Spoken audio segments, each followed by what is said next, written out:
Hi guys, what is up? It is your girl Paige. How are you all doing today? I hope you guys are having a good day today. So I just want to say from the jump, thank you guys so much for all of your support on the previous video. I am overwhelmed with how many people were genuinely interested in this story. I thought, you know, we'd get a couple thousand people who are interested in the story. I did not expect to be where we are right now, which is over 90,000 on that video. So I really do appreciate it.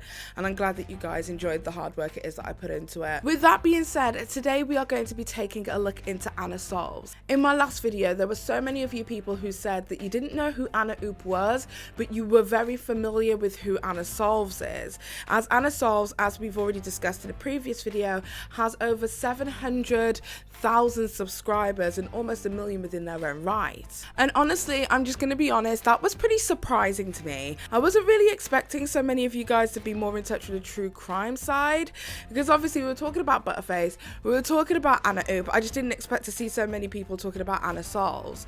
So I knew there was a little bit something there, and then I started to notice something. I ended up getting several DMs from so many people talking about the fact that Anna Solves has been stealing content from various different smaller and bigger creators, and that they frequently get things wrong. They write people's names wrong in the captions of videos, and just most importantly, a lot of people felt, especially when it comes to true crime, that Anna Solves wasn't really putting any respect and any delicacy, basically compassion, into the stories it is that she was telling. No care or attention was put into the way it is that they depicted these narratives of these individuals. And a lot of people were hurt by it, because at the end of the day, this is somebody's mother, this is somebody's daughter, this is somebody's son, this is somebody's, you know, they, them and others, you know? And I think just a lot of people were very, very upset with Anna Solves and asked me to take a look deeper into Anna Solves. And honestly, I wasn't expecting to do a part 2. I'm just going to be honest.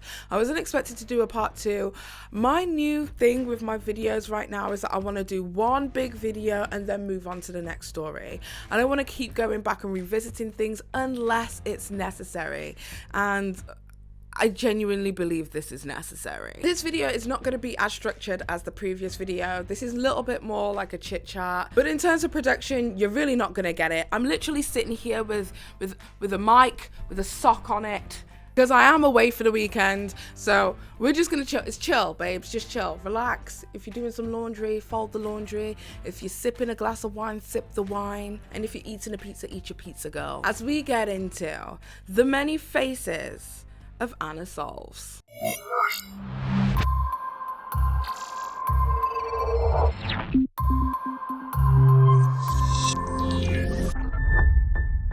So we all know who Anna Oop is. We all know who Anna Uncovered is. Anna Plays, Anna Horror Stories, and even Anna Solves. Well, Anna Solves is a true crime channel with just over 784,000 subscribers. They cover things that most true crime channels would cover, but they do it in easily digestible videos. Imagine if someone saved you from a scary attacker and then offered to walk you home. Surely you'd see them as a total hero, right?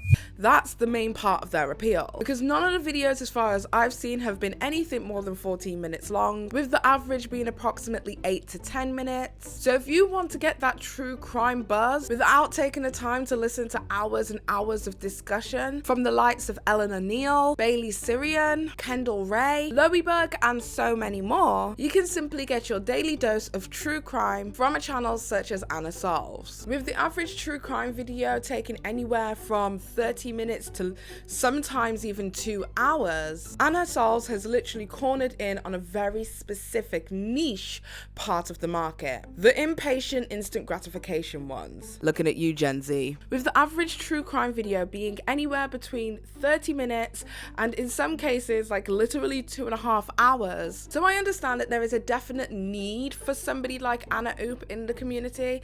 However, I do question, especially when we are dealing with very delicate and sensitive situations within true crime, I do question whether these smaller, easier digestible videos are the best way to go. Are we really giving the true respect to the families of these victims by making fast-paced content that doesn't really show the depths of what can really happen with these kind of situations? I don't know if it's the best way forward, that's just my personal take, but I understand also that there is definitely a place for it. So after seeing you guys comment over and over again that Anna Solves is like the worst true crime channel that you guys have ever seen, the research is shoddy and all of that kind of stuff, I then received a really interesting DM. And this message reads, "Hi, I just finished watching your video on YouTube on Anna Oop. I actually stumbled upon her Anna Solves videos and that's where I know her from. I really like her content because it's short and sweet and pretty fast. The thing is, a lot of people get upset with her because her content is sometimes incorrect. I have something to tell you that you'll find interesting. So if you go to the Anna Solves channel and scroll down through to the community tab, there is a post from about a month ago where Anna asks her subs to block a user for striking her channel. I think that she edited it because it doesn't say that anymore.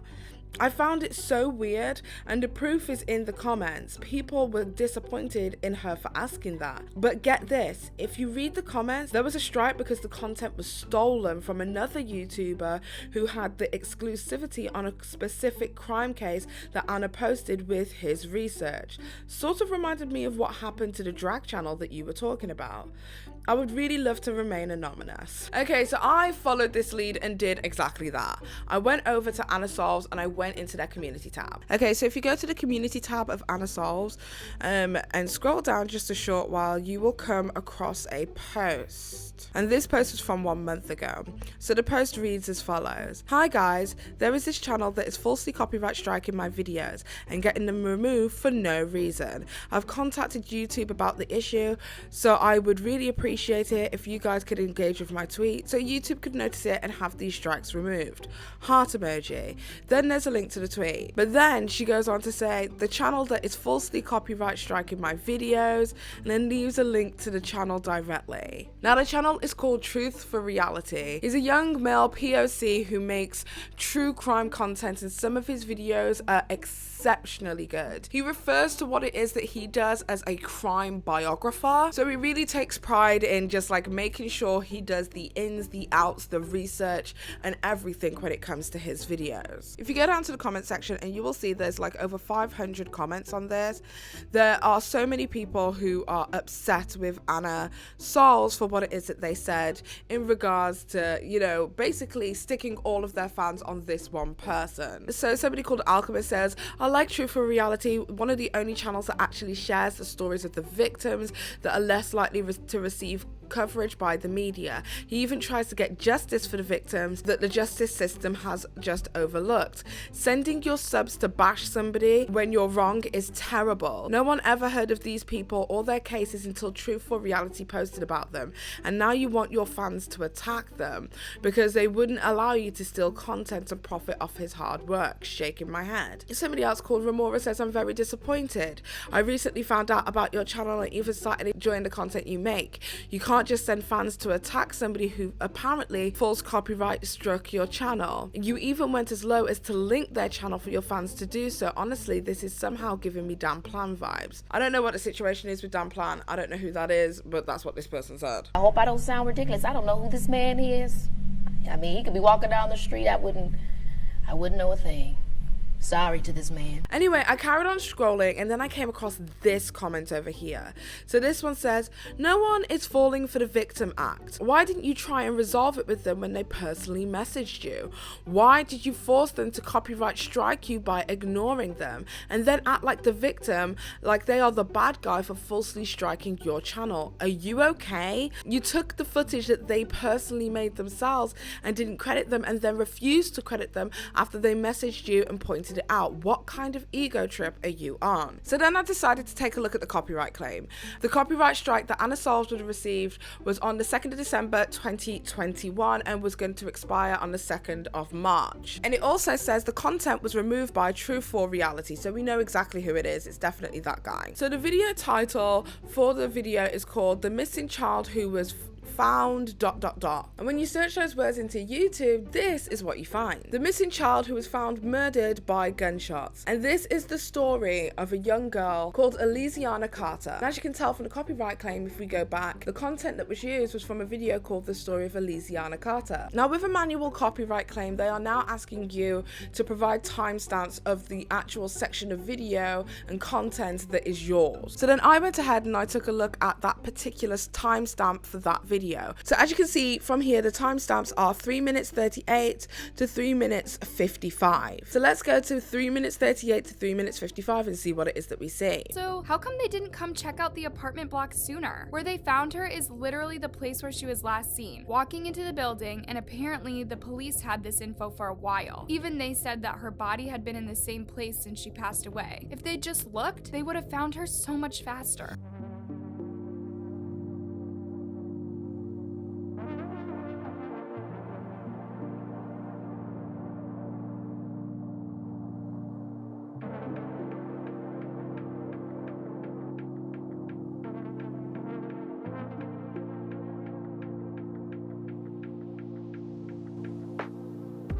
So because it's a voiceover and Anna Solves is doing the voiceover, it's clear that it wouldn't have been an audio copyright infringement, so it has to be visual. So the visuals that were used, honestly, to me look like stock footage. So I didn't know whether it was a case that Truthful Reality had the license for this stock footage or what the situation was at all. Because if he's using stock footage, it's very likely that Anna Solves could have been using the exact same stock footage and having a separate license to this individual. So that would not necessarily constitute for somebody breaking fair use or fair dealings laws when it pertains to transformative content of somebody else's work. So I was a little bit confused by that copyright. So I decided just to get the information from the horse's mouth, reach out to Truthful Reality and see what it is that they have to say. So to begin with, I asked Truthful Reality what was the deal between himself and Anna Solves, and this is what he said to me. Not really much to tell. The channel was stealing my personal footage. I had 2 of her other videos removed. The latest was going to be pursued in court, but then I dropped the motion. I don't really care about the footage. It was a disrespect for the victims that triggered me to take them down. She took a couple of cases, one that I personally investigated and introduced to YouTube. She warped my information and footage into a horror story for entertainment. If you're going to steal from me, at least follow my suit and respect the victim. So I asked him what videos it is that she took and that she warped. And then he said, yeah, there was another one called Harley Dilly, but I just had that video taken down. She didn't just take the story, she literally warped it. And if you listen closely, she almost says the exact same things I say, but just not in chronological order. So then I said, so the Harley Dilly one was taken down completely, which means that they must have completely copied it, and that's why they didn't even choose to dispute it. So then I asked him about the particular comment that that young lady had left in the community tab, and asked him if he did in fact reach out to Anna Solves on multiple occasions, and this is what he had to say. Yeah, I reached out to her on 2 occasions. I wasn't going to strike the videos, I just wanted her to credit my work. No response. So then they tried to threaten me through emails with a lawyer. The whole thing is a joke. It really wasn't that serious to me. I asked him if he'd made any content, any videos, any messages or anything it is that he could show me, and he basically said, no, I didn't pay it much mind. I never planned for this to be introduced to YouTube. It was her who decided to do that. So then I asked him if he had a copy of the email it was that he was sent by Anna Solves, and he basically said to me, he said that he doesn't have it, and that the account that they emailed from tried to email him a PDF file. He says that those are often used for malicious attacks, so he blocked the account and erased the entire thread. So take that information whichever way you want to. I'm more inclined to believe this young man, only because it's not just him who's saying it. There are several people echoing the same sentiment, and several people who came over to my video unprovoked to tell me the exact same thing, that Anna Solves steals content from other content creators.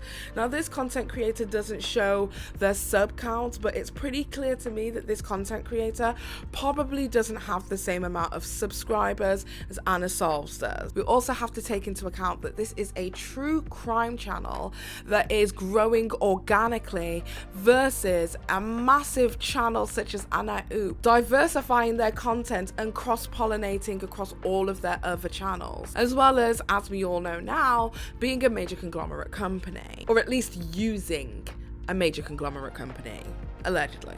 So then I needed to search further. I needed to find some reference that Anna Soles has done this on more than one occasion. Truth for Reality also stated that he had other videos removed. For instance, the Harley Dilly one. I took a look to find any Anna Soles videos in relation to Harley Dilly. There are none. So that just goes to show that the two previous videos that he had taken down by YouTube prior to the Elysiana case must have been valid. And valid in a sense of either that Anna Soles did not dispute those copyright cases, or the other option was that they dispute and lost in the eyes of YouTube. Or there might be a third option, actually, that him taking it legally and being able to send a legal notice to YouTube's legal team to show that there are legal dealings going on may have also allowed those videos to stay down. Because YouTube, when it comes to legal cases, really don't like to get involved, and they'll put their hands up and remove the content until further notice. So there we have small content creator up against a major conglomerate company, to which the company sends their subscribers to attack them by linking their channel in a dispute with YouTube, knowing that they had actually had two videos previously taken down for doing that exact same thing, whilst in tandem, allegedly, according to the smaller content creator, they'd received letters from their legal team basically trying to bully them into allowing them to use their content, allegedly. So then I thought to myself, there has to be more to this, right? There has to be more than this one person with this one occasion in order to give validity to this story. So then I decided to have a look online, and I went onto Reddit. I searched in Anna Soles, and this is what I found. So it's on the r/Mr. Ballon subreddit by somebody called the Scientific Freak Plays 2, and this is what they had to say. So the title reads as follows: Anna Oop, aka Anna Soles, is at it again, copying scripts, this time copying the whole Barari case script from Mr. Ballon, and offensively writing every name in the case wrong in the subtitles too. So the title of the video in the screenshot is called The Family Who Hanged Themselves Because of Black Magic. I did in fact go onto Anna Soles' YouTube channel to go and take a look if I could find that video. That video is nowhere to be found. So either it got copyright struck or she took it down. I cannot find reference to a link of that video to see if it's even unlisted. There's no reference. I can't find that video anywhere. I will say though that this post on Reddit was only 2 months ago. So somebody called Jeddy Bab says, is it like completely identical or just the story? It's kind of hard to copy a story unless it's word for word.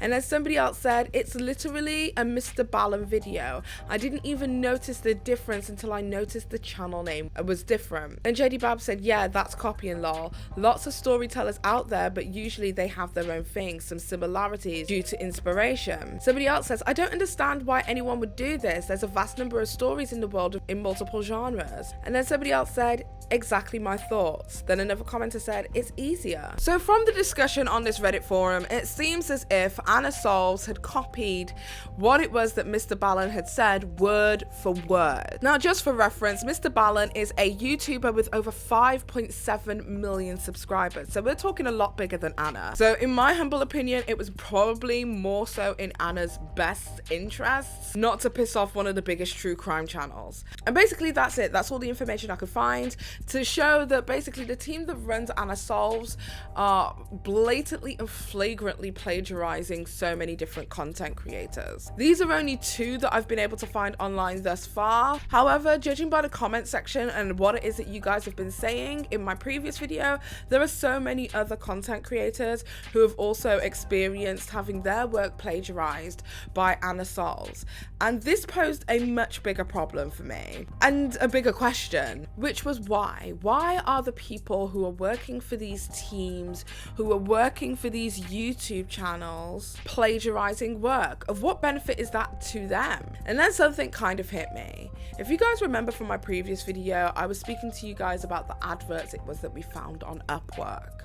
And some of these people, for their voiceover artistry, for their video editing, for their research and script writing, were only getting paid $20 per video. Now for a 10 to 15 minute video, that's honestly barely anything to be paid. So in my opinion, why are you going to write and give the best of yourself for literally $20? But these companies do this because the profit margins on those videos will be so much bigger. So I had a person reach out to me who basically tagged me in a post on Instagram and said, watching a video by @PaigeChristieUK about cash cow channels on YouTube, knowing full well how the inside of the industry works and being a part of it. Then they sent me a DM. They said, love the video. The inside of the cash cow community is pretty scummy, not gonna lie. Even though I work in it to make a living, it's not a great place to be, but it is how a lot of freelancers start out. So I went and had a look at this young lady's work and what it is that they've done, and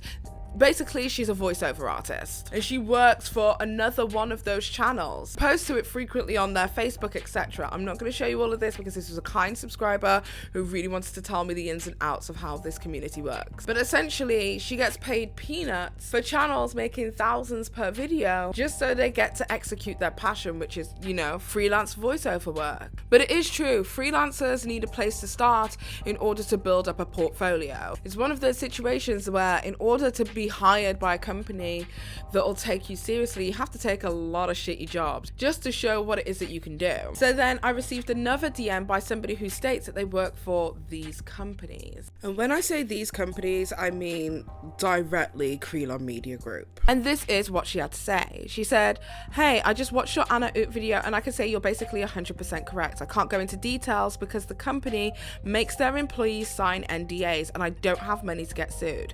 I can tell you this, they make a lot of money and play their freelancers peanuts. They're always trying to hire new people because their writer turnaround in particular is so high. I can tell you some more other stuff off the record. Mainly, I just want to say great job with the research that you put into the video. So I asked this person what it was that they could actually tell me on the record. And they said, so to be fair, a lot of time when things run smoothly, it can be a nice place to work. The majority of my colleagues were all incredibly nice and hardworking, but there was definitely a clique culture.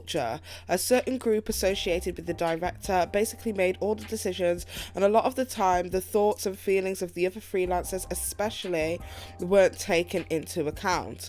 I can't speak for the whole company, but the pay for the writers is pretty ridiculous. Every writer makes 3 cents US dollar per word, regardless of experience, time with the company, writing quality, etc. However, on top of the writing, the script writers do all of their own research, editing, source pronunciation for the voiceover actors, and clips for the editors, which they aren't compensated for. Each channel has a channel manager and everyone answers to them.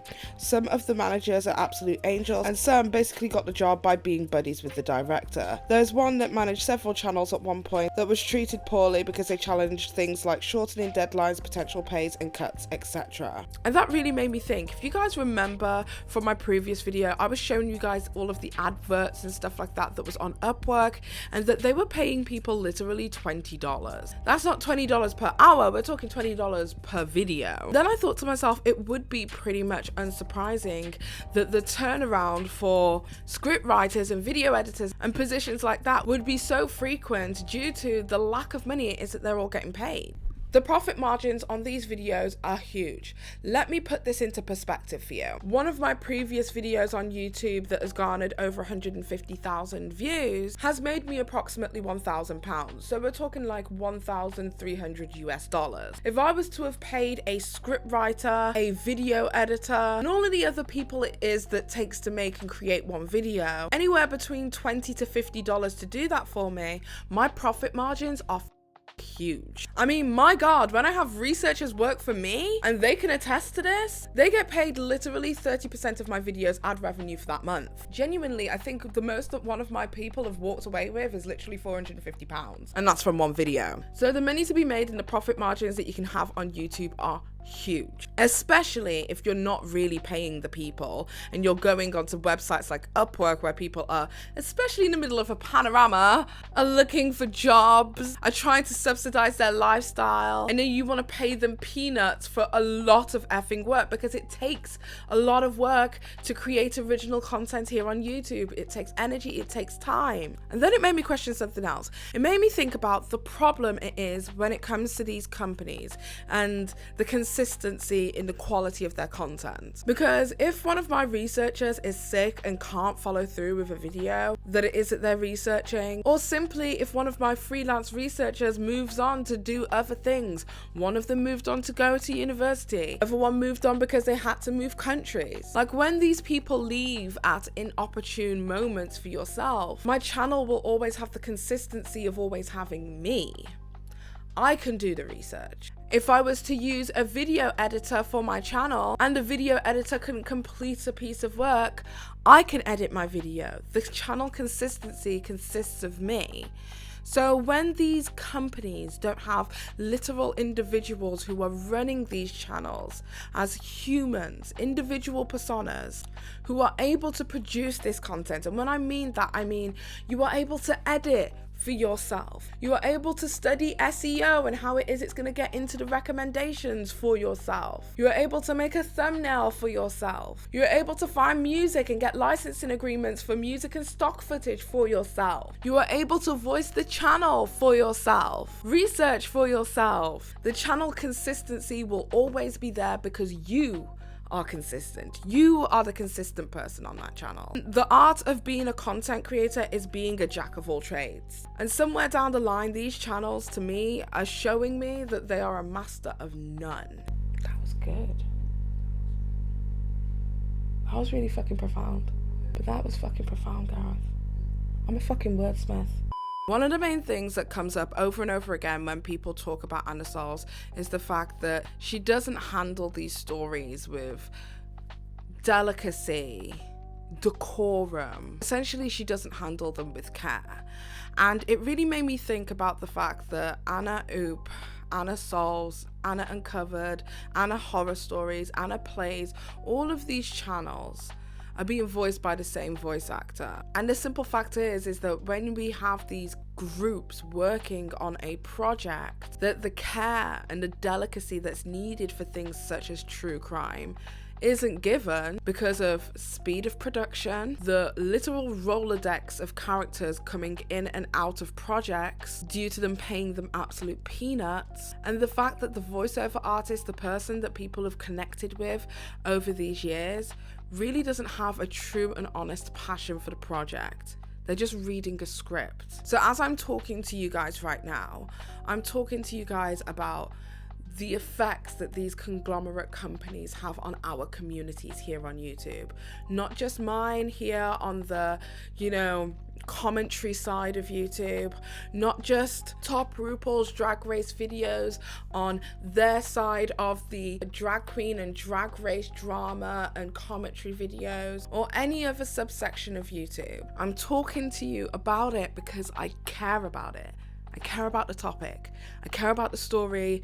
I care about my community. I care. So it's clear that Anna Oop, Anna Sauls, Anna Uncovered, Anna Horror Stories, Anna Plays doesn't care about all of the various different subsections it is that they're talking about. And because of that, when they are pronouncing names, they come out wrong. There isn't anybody out there doing quality control to make sure that none of the content it is that has been used is plagiarized. So they are able to continuously fall and keep dropping the ball over and over again. Because an individual can listen and learn. A company that's structured in such an effed up way will always struggle with consistency in quality, the quality of the content it is that they're producing. As I said in my last video, I really don't have an issue with there being companies here on YouTube. I genuinely believe that there is a place for it. There's a place for everybody, but there is got to be a different way of conducting ourselves. There has got to be a different way of handling stories and sensitive topics and keeping consistency. There's got to be a different way of structuring your freelancer team. Maybe, just maybe, pay them a little bit more so that you can have a stronger team rather than people who work for you short term to expand their portfolio, kick it and leave. Because only then will the viewer be able to put the trust back in you that you have lost through dropping the ball and effing it up so many times. There has got to be a better way of conducting ourselves. So what's going to happen? What's the ending here? So from my previous video exposing the actual blatant lie, it was that Butterface told to their audience. Butterface has decided to switch up their entire channel, replace their logo and banners, and deleted several videos from their channel. They also deleted everything from their community tab, so I don't know whether it's a case of a rebrand altogether, or even if the company are going to sell the channel on because it means absolutely nothing to them anymore, because if you remember they viewed channels like real estate, or if we're all going to anticipate a return from Butterface where maybe members of the conglomerate company can come together and at least be real with us, for there to be some accountability for their enterprise. But other than that,